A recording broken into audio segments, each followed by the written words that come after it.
Hema's cooking channel ಕಡೆಯಿಂದ ಎಲ್ರಿಗೂ ನಮಸ್ಕಾರ. ರೊಟ್ಟಿಗಳಲ್ಲಿ ಎಷ್ಟು ವಿಧ ಇದೆ ಅಲ್ವಾ? ಅದರಲ್ಲೊಂದು ಈ ಅವಲಕ್ಕಿ ರೊಟ್ಟಿ ತುಂಬ ಸಾಫ್ಟಾಗಿ ಟೇಸ್ಟಿಯಾಗಿರುತ್ತೆ. ಬನ್ನಿ ಇವತ್ತು ಈ ಅವಲಕ್ಕಿ ರೊಟ್ಟಿ ಜೊತೆಗೆ ಕೊತ್ತಂಬರಿ ಸೊಪ್ಪಿನ ಚಟ್ನಿ ಕೂಡ ಮಾಡಿದ್ದೀನಿ. ಇವೆರಡನ್ನು ಮಾಡೋದು ಹೇಗೆ, ಇದಕ್ಕೆ ಏನೇನು ಪದಾರ್ಥಗಳು ಬೇಕು ಅಂತ ನೋಡೋಣ. ಅದಕ್ಕೂ ಮುಂಚೆ ನೀವು ನನ್ನ ಚಾನಲ್ಗೆ ಹೊಸಬ್ರಾಗಿದ್ದರೆ ದಯವಿಟ್ಟು ಸಬ್ಸ್ಕ್ರೈಬ್ ಮಾಡ್ಕೊಳ್ಳಿ. ಬನ್ನಿ ಈಗ ಹೇಗೆ ಮಾಡೋದು ಅಂತ ನೋಡೋಣ. ನಾನಿಲ್ಲಿ 1 ಕಪ್ಪಷ್ಟು ಅವಲಕ್ಕಿನ ನೆನೆಸ್ಬಿಟ್ಟು ತೊಗೊಂಡಿದ್ದೀನಿ. ನೀವು ಪೇಪರ್ ಅವಲಕ್ಕಿ ಆದರೂ ತೊಗೋಬೋದು, ಗಟ್ಟಿ ಅವಲಕ್ಕಿ, ಮೀಡಿಯಮ್ಮು, ಯಾವುದು ಮನೆಯಲ್ಲಿದೆಯೋ ಆ ಅವಲಕ್ಕಿ ತೊಗೊಂಡು ಅದರಲ್ಲಿ ಕೂಡ ಇದನ್ನು ಮಾಡ್ಕೋಬೋದು. ನಾನಿಲ್ಲಿ ಮೀಡಿಯಮ್ ಅವಲಕ್ಕಿನ ನೆನೆಸಿ ರೆಡಿ ಮಾಡಿ ಇಟ್ಕೊಂಡಿದ್ದೀನಿ. ಇದನ್ನು ನೀವು ಹಾಗೆ ಕೂಡ ಕೈನಲ್ಲಿ ಚೆನ್ನಾಗಿ ಹಿಸಿದ್ಬಿಟ್ಟು ಸ್ಮ್ಯಾಶ್ ಮಾಡ್ಕೋಬೋದು. ಇಲ್ಲ ಅಂತ ಅಂದರೂ ಕೂಡ ಮಿಕ್ಸಿಗೆ ಹಾಕ್ಕೊಂಡು ಒಂದು ರೌಂಡ್ ಇದನ್ನು ನೀರು ಹಾಕ್ಕೊಳ್ದೇ ಗ್ರೈಂಡ್ ಮಾಡಿಕೊಂಡು ತೊಗೋಬೋದು.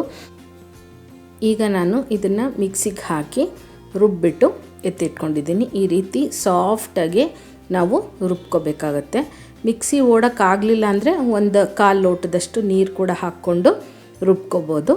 ಈಗ ನಾವು ಅವಲಕ್ಕಿ ಎಷ್ಟು ಪ್ರಮಾಣ ತೊಗೊಂಡಿದ್ದೀವೋ ಅಷ್ಟೇ ಪ್ರಮಾಣದ ಅಕ್ಕಿ ಹಿಟ್ಟನ್ನು ತೊಗೋಬೇಕಾಗತ್ತೆ. 1 ಕಪ್ ಅವಲಕ್ಕಿ ಇದ್ದರೆ 1 ಕಪ್ಪಷ್ಟು ಅಕ್ಕಿ ಹಿಟ್ಟು ಬೇಕಾಗತ್ತೆ. ಜೊತೆಗೆ 1 ಟೀ ಸ್ಪೂನಷ್ಟು ಜೀರಿಗೆ ಹಾಕ್ಕೋಬೇಕು. ಜೀರಿಗೆ ಜೀರ್ಣಕ್ಕೂ ಒಳ್ಳೆಯದು, ಹಾಗೆ ಫ್ಲೇವರ್ ಚೆನ್ನಾಗಿರುತ್ತೆ. ಮತ್ತು ರುಚಿಗೆ ತಕ್ಕಷ್ಟು ಉಪ್ಪನ್ನು ಸೇರಿಸ್ಕೋಬೇಕಾಗತ್ತೆ. ಉಪ್ಪು ಇಷ್ಟೇ ಅಂತ ಏನಿಲ್ಲ, ನಿಮ್ಮ ರುಚಿಗೆ ಹೇಗೆ ಬೇಕೋ ಹಾಗೆ ನೋಡಿ ಹಾಕ್ಕೊಳ್ಳಿ. ನಾನಿಲ್ಲಿ 2 ಈರುಳ್ಳಿನ ಚಾಪರಲ್ಲಿ ಸಣ್ಣದಾಗಿ ಹೆಚ್ಚಿಬಿಟ್ಟು ಹಾಕ್ಕೊಳ್ತಾ ಇದ್ದೀನಿ. ಆದಷ್ಟು ಈರುಳ್ಳಿನ ಸಣ್ಣದಾಗಿ ಹೆಚ್ಚಿದಾಗ ನಿಮಗೆ ತಟ್ಟೋದಕ್ಕೆ ಕಷ್ಟ ಆಗೋದಿಲ್ಲ. ಎಷ್ಟು ತೆಳ್ಳಗೆ ಬೇಕೋ ಅಷ್ಟು ತೆಳ್ಳಗೆ ತಟ್ಕೋಬೋದು. ಇದ್ರ ಜೊತೆಗೆ ತೆಂಗಿನಕಾಯಿ ಚೂರುಗಳನ್ನ ಉಪಯೋಗಿಸ್ತಾ ಇದ್ದೀನಿ ನಾನಿಲ್ಲಿ. ಈಗ ನಾವು ಸಂಕ್ರಾಂತಿಗೆಲ್ಲ ತೆಂಗಿನಕಾಯಲ್ಲಿ ಹಚ್ಕೋತೀವಲ್ಲ, ಆ ರೀತಿ ಸಣ್ಣದಾಗಿ ಹೆಚ್ಚಿಟ್ಕೊಂಡಿದ್ದೀನಿ. ಇಲ್ಲ ಅಂದರೂ ಕೂಡ ತೆಂಗಿನ ತುರಿನ ಕೂಡ ನೀವು ಉಪಯೋಗಿಸ್ಕೋಬೋದು. 1 ಹೆಚ್ಚಿರೋವಂಥ ಹಸಿಮೆಣಸಿನ್ಕಾಯಿ, ಸ್ವಲ್ಪ ಕೊತ್ತಂಬರಿ ಸೊಪ್ಪು, ಹಾಗೆ 1 ಹಿಡಿಯಷ್ಟು ಸಬ್ಸಿಗೆ ಸೊಪ್ಪನ್ನು ನಾನಿಲ್ಲಿ ತೊಗೊಂಡಿದ್ದೀನಿ. ನಿಮಗೆ ಸಬ್ಸಿಗೆ ಸೊಪ್ಪು ಇಷ್ಟ ಇಲ್ಲ ಅನ್ನೋರು ಹಾಕ್ಕೊಳ್ದೇ ಇದ್ರೂ ಆಗುತ್ತೆ. ಇದ್ರ ಬದಲಾಗಿ ನೀವು ಮೆಂತ್ಯ ಸೊಪ್ಪು ಹಾಕ್ಕೋಬೋದು, ಪಾಲಕ್ ಸೊಪ್ಪು ಹಾಕ್ಕೋಬೋದು, ಕರಿಬೇವು ಹಾಕ್ಕೋಬೋದು, ನುಗ್ಗೆ ಸೊಪ್ಪು ಹಾಕ್ಕೋಬೋದು. ಸೊಪ್ಪಲ್ಲಿ ಇಂಥದ್ದೇ ಅಂತ ಏನಿಲ್ಲ, ನಿಮಗೆ ಯಾವ್ದು ಇಷ್ಟನೋ ಅದನ್ನು ಹಾಕ್ಕೋಬೋದು. ಜೊತೆಗೆ ಕ್ಯಾರೆಟ್ ತುರಿದು ಹಾಕ್ಕೋಬೋದು. ಈಗ ನೀವು ರೊಟ್ಟಿಗೆ ಏನೇನೆಲ್ಲ ಹಾಕ್ಕೋತೀರೋ ಅದೆಲ್ಲ ಇದಕ್ಕೂ ಕೂಡ ಸೇರಿಸ್ಕೋಬೋದು. ಯಾವ್ದು ಇಷ್ಟ ಆಗುತ್ತೋ ಅದನ್ನು ಹೆಚ್ಚಿಗೆ ಹಾಕ್ಕೋಬೋದು. ಇಲ್ಲ ಅಂದರೂ ಕೂಡ ಬೇಡದೇ ಇರೋದನ್ನು ಸ್ಕಿಪ್ ಕೂಡ ಮಾಡ್ಕೋಬೋದು. ಈಗ ಮೊದಲನೇದಾಗಿ ಅವಲಕ್ಕಿ, ಅಕ್ಕಿ ಹಿಟ್ಟು, ನಾವೇನು ಈರುಳ್ಳಿ ಮೆಣಸಿನ್ಕಾಯಿ ಎಲ್ಲ ಹಾಕಿದ್ದೀವಿ ಅದೆಲ್ಲ ಹೊಂದ್ಕೊಳ್ಳೋ ರೀತಿ ಒಂದು ಸರಿ ಇದನ್ನು ಕಲಿಸ್ಕೋಬೇಕು. ಇದೇ ನೀರು ಸಾಕಾಗುತ್ತಾ ಏನಂತ ನೋಡಿಕೊಂಡು ನಂತರ ಇದಕ್ಕೆ ನೀರನ್ನು ಹಾಕ್ಕೊಂಡು ಕಲಿಸ್ಕೋಬೇಕಾಗತ್ತೆ.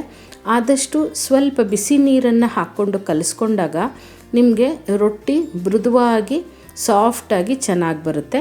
ಹಾಗಾಗಿ ಆದಷ್ಟು ಸ್ವಲ್ಪ ಬಿಸಿ ನೀರನ್ನ ಹಾಕ್ಕೊಂಡು ಕಲಿಸ್ಕೊಳ್ಳಿ. ಒಂದೇ ಸರಿ ನೀರನ್ನು ಹಾಕ್ಕೊಳ್ಳೋದು ಬೇಡ, ಸ್ವಲ್ಪ ಸ್ವಲ್ಪನೇ ನೀರನ್ನು ಹಾಕ್ಕೊಂಡು ಇದನ್ನು ರೊಟ್ಟಿ ಹಿಟ್ಟಿನ ಹದಕ್ಕೆ ನಾವು ಕಲಿಸ್ಕೋಬೇಕಾಗತ್ತೆ. ನಾನು ಇದೇ ರೀತಿ ಎಲ್ಲ ಸೊಪ್ಪುಗಳನ್ನ ಉಪಯೋಗಿಸಿ ಈಗಾಗಲೇ ಅಕ್ಕಿ ರೊಟ್ಟಿನ ಮಾಡಿ ತೋರಿಸಿದ್ದೀನಿ. ಇವತ್ತು ನಾನು ತೋರಿಸ್ತಾ ಇರೋವಂಥದ್ದು ಅವಲಕ್ಕಿ ರೊಟ್ಟಿ. ಈಗ ಇದನ್ನು ಕಲಸಿ ಒಂದು 5 ನಿಮಿಷ ಹಾಗೆ ಬಿಡೋಣ. ಇದು ರೆಡಿಯಾಗೋ ಅಷ್ಟರಲ್ಲಿ ನಾವು, ಅಂದರೆ ಇದು ನೆನೆಯೋ ಅಷ್ಟರಲ್ಲಿ ಇದಕ್ಕೆ ಕೊತ್ತಂಬರಿ ಸೊಪ್ಪಿನ ಚಟ್ನಿ ಮಾಡ್ಕೊಂಡು ಬಿಡೋಣ. ಇದಕ್ಕೆ ಒಂದು ಪ್ಯಾನನ್ನು ಬಿಸಿಗಿಟ್ಟು 1 ಟೀ ಸ್ಪೂನಷ್ಟು ಎಣ್ಣೆ ಹಾಕ್ಕೋಬೇಕು. ಎಣ್ಣೆ ಕಾದ್ಮೇಲೆ 1 ಟೀ ಸ್ಪೂನು ಕಡಲೆಬೇಳೆ, 1 ಟೀ ಸ್ಪೂನಷ್ಟು ಉದ್ದಿನಬೇಳೆ, 1/4 ಸ್ಪೂನಷ್ಟು ಧನಿಯಾ ಕಾಳುಗಳು, ಜಾಸ್ತಿ ಬೇಡ. ಈ ಎಲ್ಲದನ್ನು ಒಂದು ಸ್ವಲ್ಪ ಇದು ಕಲರ್ ಚೇಂಜ್ ಆಗೋವರೆಗೂ ಇದನ್ನು ಹುರ್ಕೋಬೇಕಾಗತ್ತೆ. ಈ ಚಟ್ನಿ ಎಲ್ಲ ಹುರಿದು ಮಾಡೋದ್ರಿಂದ ನೀವು 2-3 ದಿನ ಇದನ್ನು ಇಟ್ಕೊಂಡು ತಿನ್ಬೋದು. ಇದು ರೊಟ್ಟಿ ಒಂದಕ್ಕೆ ಅಂತಲ್ಲ, ಚಪಾತಿಗಾಗಿರ್ಬೋದು, ದೋಸೆ, ಇಡ್ಲಿ, ಬಿಸಿ ಅನ್ನಕ್ಕೂ ಕೂಡ ಈ ಚಟ್ನಿ ತುಂಬಾ ಚೆನ್ನಾಗಿರುತ್ತೆ. ಈಗ ಇದಕ್ಕೆ ಖಾರಕ್ಕೆ ಎಷ್ಟು ಬೇಕೋ ಅಷ್ಟು ನೋಡಿಕೊಂಡು ಒಣಮೆಣಸಿನ್ಕಾಯಿ ಹಾಗೆ ಹಸಿಮೆಣಸಿನ್ಕಾಯಿನ ತೊಗೊಂಡಿದ್ದೀನಿ. ನೀವು ಬೇಕಿದ್ದರೆ ಬರೀ ಹಸಿಮೆಣಸಿನ್ಕಾಯಿ ಅಥವಾ ಬರೀ ಒಣಮೆಣಸಿನ್ಕಾಯಿನ ಕೂಡ ಹಾಕ್ಕೋಬೋದು. ಜೊತೆಗೆ 1 ಹೆಚ್ಚಿರುವಂಥ ಟೊಮೆಟೊ, 8-10 ಇಲ್ಕಷ್ಟು ಬೆಳ್ಳುಳ್ಳಿನ ಕೂಡ ಸೇರಿಸ್ಕೊಂಡು ಎಲ್ಲದನ್ನು ಒಂದು ಸ್ವಲ್ಪ ಫ್ರೈ ಮಾಡ್ಕೋಬೇಕಾಗತ್ತೆ. ಇದರಲ್ಲಿ ಮೇನ್ ಕೊತ್ತಂಬರಿ ಸೊಪ್ಪನ್ನೇ ಆಗಿರೋದ್ರಿಂದ ಕೊತ್ತಂಬರಿ ಸೊಪ್ಪನ್ನ ಒಂದು ದೊಡ್ಡ ಹಿಡಿಯಷ್ಟು ಚೆನ್ನಾಗಿ ತೊಳೆದು ಇದಕ್ಕೆ ಸೇರಿಸ್ಕೋಬೇಕಾಗತ್ತೆ. ಇದು ಸುಮಾರು ಒಂದು ಅರ್ಧ ಕಟ್ಟಷ್ಟು ಕೊತ್ತಂಬರಿ ಸೊಪ್ಪಿದೆ. ಇದನ್ನು ನೀವು ಹೆಚ್ಚಿಬಿಟ್ಟು ಕೂಡ ಹಾಕ್ಕೋಬೋದು, ಇಲ್ಲಾಂದರೆ ಹಾಗೆ ಕೂಡ ಹಾಕ್ಕೊಂಡು ಈ ಕೊತ್ತಂಬರಿ ಸೊಪ್ಪು ಕೂಡ ಎಣ್ಣೆಯಲ್ಲಿ ಚೆನ್ನಾಗಿ ಫ್ರೈ ಆಗೋ ರೀತಿ ಇದನ್ನು ಕೂಡ ಹುರ್ಕೋಬೇಕಾಗತ್ತೆ. ಇದರಲ್ಲಿ ಟೊಮೆಟೊ ಎಲ್ಲ ಸಿಪ್ಪೆ ಬಿಟ್ಟು ಕೊತ್ತಂಬರಿ ಸೊಪ್ಪೆಲ್ಲ ಸ್ವಲ್ಪ ಫ್ರೈ ಆಗೋವರೆಗೂ ಈ ಎಲ್ಲದನ್ನು ಹುರ್ಕೋಬೇಕು.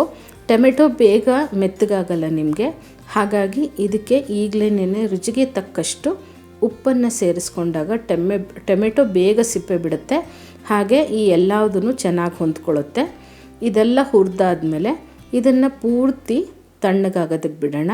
ಪೂರ್ತಿ ತಣ್ಣಗಾದ ನಂತರ ನಾವು ಇದನ್ನು ಮಿಕ್ಸಿಗೆ ಹಾಕ್ಕೊಂಡು ನುಣ್ಣಗೆ ರುಬ್ಕೋಬಾರ್ದು, ಸ್ವಲ್ಪ ತರ್ತರಿ ಇದ್ದರೆ ಟೇಸ್ಟ್ ಚೆನ್ನಾಗಿರುತ್ತೆ. ಹಾಗಾಗಿ ಕೋರ್ಸ್ಲಿ ಅಂದರೆ ತರ್ತರಿಯಾಗಿ ಇದನ್ನು ಗ್ರೈಂಡ್ ಮಾಡ್ಕೋಬೇಕಾಗತ್ತೆ. ಗ್ರೈಂಡ್ ಮಾಡ್ಕೊಳ್ಳುವಾಗ ಒಂದು ಸ್ವಲ್ಪ ನೀರನ್ನು ಸೇರಿಸ್ಕೊಂಡು ಇದನ್ನು ರುಬ್ಕೋಬೇಕು. ಇದೇ ರೀತಿ ನಾನು ಕೆಂಪು ಚಟ್ನಿ ಮಾಡೋದು, ಹೋಟೆಲ್ ರೀತಿ ಬಿಳಿ ಚಟ್ನಿ ಮಾಡೋದು ಇದೆಲ್ಲದನ್ನು ನಾನು ಈಗಾಗಲೇ ತೋರಿಸಿದ್ದೀನಿ. ಅದನ್ನು ಕೂಡ ನೀವು ನನ್ನ ಚಾನಲಲ್ಲಿ ನೋಡ್ಬೋದು. ಈಗ ನೋಡಿ ರುಬ್ಬಿದ್ದೆಲ್ಲ ಆಗಿದೆ, ಎಷ್ಟು ಚೆನ್ನಾಗಿ ಕಾಣ್ತಾ ಇದೆ ಅಲ್ವಾ, ಹಂಗೆ ಬಾಯಲ್ಲಿ ನೀರು ಬರ್ತಾ ಇದೆ ನೋಡ್ತಾ ಇದ್ರೇ. ಇದಕ್ಕೊಂದು ಒಗ್ಗರಣೆ ಹಾಕ್ಕೊಳ್ಳೋಣ. ಒಗ್ಗರಣೆಗೆ 1 ಟೀ ಸ್ಪೂನಷ್ಟು ಎಣ್ಣೆ ಕಾಯಿಸ್ಕೊಂಡು ಇದಕ್ಕೆ ಕಡಲೆಬೇಳೆ, ಉದ್ದಿನಬೇಳೆ ಹಾಗೆ 1-2 ಒಣಮೆಣಸಿನ್ಕಾಯಿನ ಹಾಕ್ಕೊಂಡು ಜೊತೆಗೆ ಬೇಕಿದ್ದರೆ ಕರಿಬೇವನ್ನ ಕೂಡ ಹಾಕ್ಕೋಬೋದು. ಎಲ್ಲದನ್ನು ಹಾಕ್ಕೊಂಡು ಒಗ್ಗರಣೆನ ರೆಡಿ ಮಾಡ್ಕೋಬೇಕು. ಈ ಕಡಲೆಬೇಳೆ ಉದ್ದಿನಬೇಳೆ ಕೂಡ ಸ್ವಲ್ಪ ಎಣ್ಣೆಯಲ್ಲಿ ಫ್ರೈ ಆದಷ್ಟು ತಿನ್ನುವಾಗ ನಿಮಗೆ ಗರಿಗರಿಯಾಗಿ ಚೆನ್ನಾಗಿರುತ್ತೆ. ಲಾಸ್ಟಲ್ಲಿ 1 ಚಿಟಿಕೆಯಷ್ಟು ಹಿಂಗನ್ನು ಕೂಡ ಸೇರಿಸ್ಕೊಂಡಾಗ ಚಟ್ನಿಯ ಘಮ ತುಂಬಾ ಚೆನ್ನಾಗಿರುತ್ತೆ. ಈಗ ರೆಡಿಯಾದಂಥ ಒಗ್ಗರಣೆನ ನಾವು ಚಟ್ನಿಗೆ ಸೇರಿಸ್ಕೊಳ್ಳೋಣ. ಕೊತ್ತಂಬರಿ ಚಟ್ನಿ ಇಡ್ಲಿ ಜೊತೆಗೂ ತುಂಬ ಚೆನ್ನಾಗಿರುತ್ತೆ, ಹಾಗೆ ಈ ರೊಟ್ಟಿ ಜೊತೆಗೂ ಚೆನ್ನಾಗಿರುತ್ತೆ. ನೀವು ಒಂದ್ಸರಿ ಟ್ರೈ ಮಾಡಿ ನಿಮಗೆ ಹೇಗೆ ಅನ್ನಿಸ್ತು ಅಂತ ನನಗೆ ಕಮೆಂಟ್ ಮೂಲಕ ತಿಳಿಸ್ತೀರಾ ಅಲ್ವಾ. ಈಗ ರೊಟ್ಟಿ ಮಾಡ್ಕೊಳ್ಳೋಣ. ನಾನಿಲ್ಲಿ ಈ ರೀತಿಯ ಸಿಲಿಕಾನ್ ಶೀಟನ್ನು ಉಪಯೋಗಿಸ್ತಾ ಇದ್ದೀನಿ. ಇದನ್ನು ಸುಮಾರು ನಾನು ಒಂದು ವರ್ಷದಿಂದ ಉಪಯೋಗಿಸ್ತಾ ಇದ್ದೀನಿ. ತುಂಬ ಚೆನ್ನಾಗಿದೆ. ನಾವು ಮಾಡಾದಮೇಲೆ ಜಸ್ಟ್ ಒಂಚೂರು ಸೋಪ್ ನೀರಲ್ಲಿ ಹಾಕಿ ತೊಳೆದಿಟ್ಕೊಂಡ್ಬಿಟ್ರೆ ತುಂಬಾ ಚೆನ್ನಾಗಿದೆ. ಮತ್ತು ಇದು ಹೀಟ್ ರೆಸಿಸ್ಟೆಂಟ್ ಕೂಡ. ಎಷ್ಟು ತೆಳ್ಳಗೆ ಬೇಕಾದರೂ ತಟ್ಕೊಂಡು ಇದನ್ನು ಡೈರೆಕ್ಟಾಗಿ ನಾವು ಹೆಂಚ ಮೇಲೆ ಕೂಡ ಹಾಕ್ಕೋಬೋದು. ಇದರ ಲಿಂಕನ್ನು ಬೇಕಿದ್ದರೆ ನಾನು ಡಿಸ್ಕ್ರಿಪ್ಷನ್ ಬಾಕ್ಸಲ್ಲಿ ಹಾಕಿರ್ತೀನಿ, ನೀವು ಅದನ್ನು ನೋಡಿಕೊಂಡು ಅದ್ರ ಥ್ರೂ ಪರ್ಚೇಸ್ ಕೂಡ ಮಾಡ್ಕೋಬೋದು. ಈಗ ಸ್ವಲ್ಪ ಹಿಟ್ಟನ್ನು ತಗೊಂಡು ನಾವು ರೊಟ್ಟಿಯ ಆಕಾರಕ್ಕೆ ಇದನ್ನು ತಟ್ಕೋಬೇಕಾಗತ್ತೆ. ಇದರಲ್ಲಿ ಕೆಲವ್ರಿಗೆ ರೊಟ್ಟಿ ದಪ್ಪ ಇಷ್ಟ ಅಂಥವರು ಸ್ವಲ್ಪ ದಪ್ಪನಾಗಿ ತಟ್ಕೋಬೋದು, ತೆಳ್ಳಗಿಷ್ಟ ಇರೋರು ತೆಳ್ಳು ಕೂಡ ತಟ್ಕೋಬೋದು. ಇದು ನಿಮಗೆ ಹೇಗೆ ಬೇಕೋ ಹಾಗೆ ದಪ್ಪ ಸಣ್ಣ ತಟ್ಕೋಬೋದು, ಇಲ್ಲ ಅಂದರೆ ಸೈಜ್ ಕೂಡ ದೊಡ್ಡದಾಗ ಚಿಕ್ಕದಾಗ ಹೇಗೆ ಬೇಕೋ ಹಾಗೆ ನೀವು ತಟ್ಕೊಂಡು ರೊಟ್ಟಿನ ರೆಡಿ ಮಾಡ್ಕೋಬೋದು. ಈಗ ನೋಡಿ ನಮ್ಮ ಮನೆಯಲ್ಲಿ ಎಲ್ಲರಿಗೂ ಸ್ವಲ್ಪ ತೆಳ್ಳಗಿಷ್ಟ, ಹಾಗಾಗಿ ನಾನು ತೆಳ್ಳಗೆ ರೊಟ್ಟಿಯನ್ನು ತಟ್ಕೊಂಡು ರೆಡಿ ಮಾಡಿ ಇಟ್ಕೊಂಡಿದ್ದೀನಿ. ನಿಮಗೆ ಇದೇ ರೀತಿ ಯಾವುದಾದ್ರೂ ರೆಸಿಪೀಸ್ ಬೇಕಿದ್ದರೆ ಖಂಡಿತ ನನಗೆ ಕಮೆಂಟ್ ಸೆಕ್ಷನಲ್ಲಿ ತಿಳಿಸಿ, ನಾನು ಮಾಡಿ ತೋರಿಸ್ತೀನಿ. ಈಗ ಹೆಂಚು ಕೂಡ ಕಾದಿದೆ. ಹೆಂಚಿಗೆ ಒಂದು ಸ್ವಲ್ಪ ಎಣ್ಣೆನ ಹಾಕ್ಕೊಳ್ಳೋಣ. ಅಂದರೆ ಒಂದು ಅರ್ಧ ಸ್ಪೂನಷ್ಟು ಎಣ್ಣೆ ಸಾಕು. ಹಾಕ್ಕೊಂಡು ಈ ಸಿಲಿಕಾನ್ ಮೌಲ್ಡ್ ಮೇಲೆ ನಾವೇನು ರೊಟ್ಟಿ ತಟ್ಟಿದ್ದೀವಿ ಅದನ್ನೇ ಡೈರೆಕ್ಟಾಗಿ ಹಾಕ್ಕೋಬೋದು. ಹಾಕ್ಕೊಂಡು ಒಂದು 30-40 ಸೆಕೆಂಡಷ್ಟು ಇದನ್ನು ಬಿಟ್ಟು ತೆಗೆದ್ರೆ ನೋಡಿ ಎಷ್ಟು ನೀಟಾಗಿ ಬರ್ತಾಯಿದೆ. ಇದರಲ್ಲಿ ರೊಟ್ಟಿ ಒಂದೇ ಅಂತಲ್ಲ, ನೀವು ಹೋಳಿಗೆ ಮಾಡಿಕೊಂಡ್ರೂ ಕೂಡ ತುಂಬಾ ಚೆನ್ನಾಗಿ ಬರುತ್ತೆ. ಎಷ್ಟು ತೆಳ್ಳಗೆ ಬೇಕೋ ಅಷ್ಟು ನೀವು ಹೋಳಿಗೆನ ಇದರಲ್ಲಿ ತಟ್ಕೋಬೋದು. ಒಂದು ಸರಿ ಈ ಪೇಪರ್ನ ಟ್ರೈ ಮಾಡ್ಬೋದು ಅಂತ ಅನಿಸುತ್ತೆ ನಿಮಗೆ. ಒಳ್ಳೆ ಸಜೆಷನ್ ಕೂಡ ಇದು. ನಾನು ಯಾವುದೋ ಒಂದು ಯೂಟ್ಯೂಬ್ ಅವ್ರದ್ದು ಚಾನಲಲ್ಲಿ ನೋಡಿನೇ ಇದನ್ನು ತೊಗೊಂಡಿದ್ದು. ಈಗ ರೊಟ್ಟಿನ 2 ಸೈಡ್ ಕೂಡ ಚೆನ್ನಾಗೆ ಬೇಯಿಸ್ಕೊಂಡ್ರೆ ನಿಮಗೆ ರುಚಿಯಾದಂಥ ಅವಲಕ್ಕಿ ರೊಟ್ಟಿ ರೆಡಿ ಆಯಿತು. ಸ್ವಲ್ಪ ಇದನ್ನು ನೀವು ಜಾಸ್ತಿ ರೋಸ್ಟ್ ಮಾಡಿಕೊಂಡ್ರೆ ಸ್ವಲ್ಪ ಗಟ್ಟಿಯಾಗಿರುತ್ತೆ, ಇಲ್ಲ ಇಷ್ಟು ಮೀಡಿಯಮ್ ಫ್ಲೇಮ್ನಲ್ಲಿ ನೀವು ಬೇಯಿಸ್ಬಿಟ್ಟು ತೊಗೊಂಡ್ರೆ ನಿಮಗೆ ಸಾಫ್ಟಾಗಿರೋವಂಥ ರೊಟ್ಟಿ ಆಯಿತು. ಇನ್ನೇನು ಚಟ್ನಿ ರೆಡಿಯಾಗಿದೆ, ರೊಟ್ಟಿ ರೆಡಿಯಾಗಿದೆ, ತಿನ್ನೋದೇ ಅಲ್ವಾ. ಇವತ್ತು ನಾನು ಮಾಡಿರುವಂಥ ಈ ರೆಸಿಪಿ ನಿಮಗೂ ಇಷ್ಟ ಆದರೆ ನೀವು ಮನೆಯಲ್ಲಿ ಟ್ರೈ ಮಾಡಿ, ಹಾಗೆ ಹೇಗೆ ಬಂತು ಅಂತ ನನಗೆ ಕಮೆಂಟ್ ಮೂಲಕ ತಿಳಿಸ್ತೀರಲ್ವ.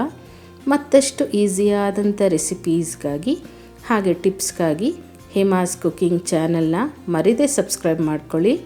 Thank you.